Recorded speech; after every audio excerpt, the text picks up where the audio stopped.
خوشگوار ازدواجی زندگی آج دوسری قسط آپ کی خدمت میں پیش کی جا رہی ہے۔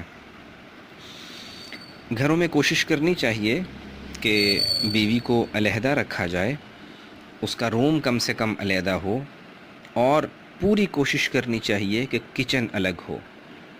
اسکالرز لکھتے ہیں کہ جس گھر کا کچن ایک ہوتا ہے وہاں پر فسادات بھی کھانے کے ساتھ ساتھ پکتے ہیں۔ تجربے کر لیجئے، بلکہ بزرگوں نے اس بارے میں تجربات کر کے ہی بتایا ہے کہ کچن علیحدہ کر دیں، روم علیحدہ کر دیں، اور یہ نہ ہو کہ فلانے کا سامان بھی روم میں رکھا ہے، اس کا بھی رکھا ہے، ہر کوئی آ رہا جا رہا، کوئی پرائیویسی نہیں ہے۔ یہ بہت غلط بات ہے، اس سے معاملات بگڑتے ہیں۔ ان مسائل کو سمجھنا چاہیے۔ اگر ہم چاہتے ہیں کہ ہماری زندگی خوشگوار گزرے تو پھر ہمیں کچھ سٹیپس لینا ہوں گے۔ اللہ ایسی زندگی دے گا کہ جیسے دنیا میں لگے گا کہ ہم جنت میں رہ رہے ہیں۔ اور جو آیت آ رہی ہے لِتَسْكُنُوا إِلَيْهَا، صحیح اللہ سکون عطا فرمائے گا۔ اور اگلی بات یہ ہے کہ جب گھر آپ تشریف لاتے ہیں تو ہمیشہ اسمائلنگ فیس کے ساتھ آیا کریں۔ نبی کریم صلی اللہ علیہ وسلم جب بھی گھر تشریف لاتے تھے سلام کرتے تھے، اور چہرہ انور پر انتہائی خوبصورت مسکراہٹ ہوا کرتی تھی۔ مسکرانا، سلام کرنا اچھے ماحول کی ابتدا ہے، اچھے ماحول کا آغاز ہے۔ یقیناً بیوی بھی مسکرائے گی تو یوں ہر طرف لگے گا جیسے خوشیوں کے رنگ بکھر رہے ہیں۔ اور ایک حدیث پاک میں یوں بھی آتا ہے کہ جب دونوں مسکرا رہے ہوں تو رب بھی انہیں مسکرا کے دیکھتا ہے۔ اسی طرح جب جاب سے، آفس سے گھر جاتے ہیں تو کوئی ایک آدھ پریشانی آ جاتی ہے تو گھر میں جا کے انتہائی سیریس ماحول کریٹ کر دینا یہ بہت غلط بات ہے۔ آپ جائیے، کوشش کریں کہ جو آفس کے معاملات ہیں، چیزیں ہیں، جب ان کو لاک کیا جاتا ہے تو پھر سب کچھ وہیں لاک ہو گیا۔ اب نئے عزم اور جذبے کے ساتھ گھر میں جائیے۔ اور اگلا پوائنٹ یہ ہے کہ اللہ تعالیٰ کو ناشکری بہت سخت ناپسند ہے۔ کہاں دعائیں ہوتی تھیں، خواہشات ہوتی تھیں، میرٹ لائف کے آغاز کے لیے وظائف ہوتے تھے، اور کہا جاتا تھا نو لائف وداؤٹ وائف، اور کہاں جب اللہ نے نعمت دے دی تو جان چھڑوانے کی باتیں شروع کر دیں۔ یہ غلط بات ہے۔ اللہ پاک ایسی چیزوں کو پسند نہیں کرتے۔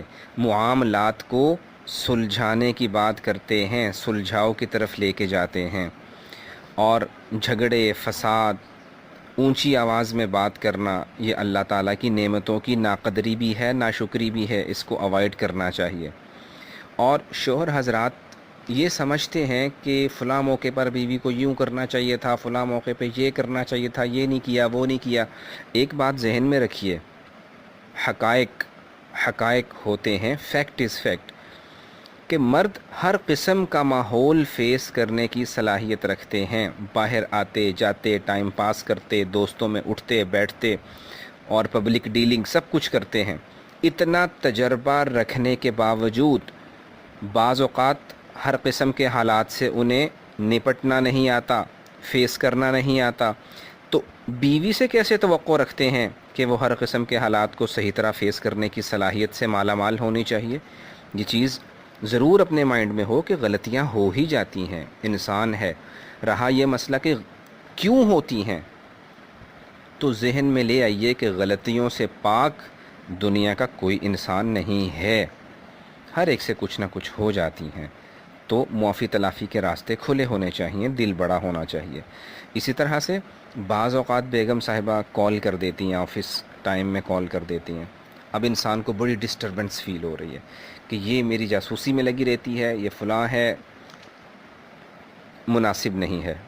اللہ پاک کہتے ہیں کہ وَقُولُوا لِلنَّاسِ حُسْنًا، کافروں سے بھی اچھے انداز میں بات کریں، ہر قسم کے لوگوں سے اچھے انداز میں بات کریں۔ اسے آپ کا خیال ہے، پوچھنا چاہتی ہیں سب خیریت ہے، طبیعت ٹھیک ہے، تو اچھے ماحول میں اچھے انداز میں بات کر لیجئے، اعتدال کے ساتھ برداشت کر لیجئے۔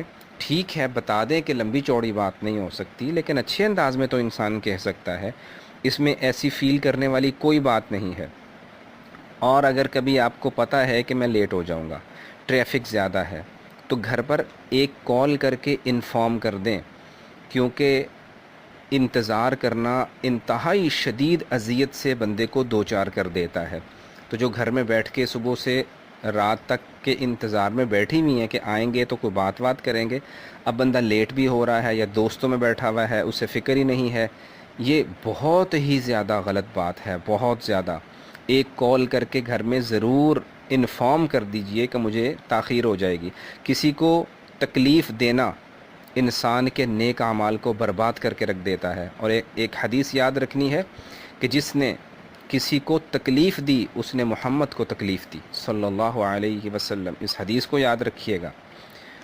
اسی طرح بعض اوقات والدہ صاحبہ شوہر کی وہ بھی کہہ دیتی ہیں کہ یہ ہر وقت بنی ٹھنی رہتی ہے، کوئی کام ہی نہیں کرتی۔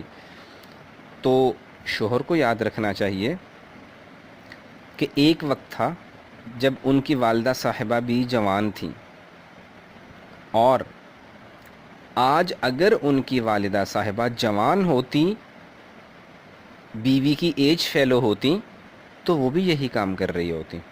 اب جوانی میں بیگم کیسے بڑھاپے والے کام شروع کر دے؟ اور شوہر کے لیے اگر بنتی سنورتی ہیں یہ عبادت بھی ہے، اور حدیث پاک میں بھی کہا گیا کہ اچھے انداز میں رہیں شوہر کے سامنے، اس میں ایسی کوئی بات نہیں ہے، اور یہ ضروری بھی ہے۔ تو شوہر کو نہیں چاہیے کہ وہ آتے ہی برس پڑیں کہ تم یہ نہیں کرتی، تم وہ نہیں کرتی۔ ایک بات سنی اور فوراً لڑنا جھگڑنا سٹارٹ کر دیا، یاد رکھیے کہ یہ آپ کے شایان شان نہیں ہے۔